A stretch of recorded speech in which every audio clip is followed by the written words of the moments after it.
பிரசாந்த், பிரபுதேவா, லைலா, ஸ்னேகா எதுக்கு இவ்வளோ பேர் அப்படின்ற ஒரு விமர்சனம் வச்சாங்க. அஜ்மல் கரெக்டாக யூஸ் பண்ணியிருக்காரா சார்? கண்டிப்பாக யூஸ் பண்ணியிருக்காரு. ஒரு சில கேரக்டர் எனக்கு இந்த மோகன் மறுபடியும் மோகன் தான் வராரு.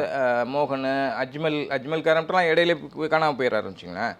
அதேமாதிரி லைலா, இதுக்கு அந்த கேரக்டருக்கு இவ்வளோ பெரிய ஆர்டிஸ்ட் தேவையா அப்படிங்கிற ஒரு கேள்வி இருக்குது. அதெல்லாம் இருக்குது. ஆனால் பிரசாந்த்லாம் சரியாக வந்து பயன்படுத்தியிருக்காரு, சரியாகவும் பண்ணியிருக்காரு.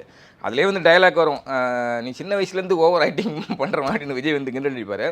பட் வந்து எனக்கு தெரிஞ்சு வந்து ஷட்டில்டாக நடிக்கக்கூடிய ஆள் தான் பிரசாந்த். அதை வந்து கரெக்டாக பண்ணியிருக்காரு. அது மாதிரி டான்ஸில் பார்த்தீங்கன்னா பிரபுதேவா, விஜய், இங்கிட்டு இவர் ஆடுவார், பிரசாந்த் ஆடுவார். யாருடைய ஆட்டம் சிறப்பு அப்படின்லாம் பார்க்க முடியல.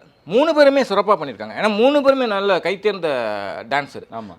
அதுவும் விஜய் கூட பிரபுதேவாவே விஜய் பற்றி சொல்கிறப்ப ஐயோ நான் நிற்க முடியாது அப்படிங்கிற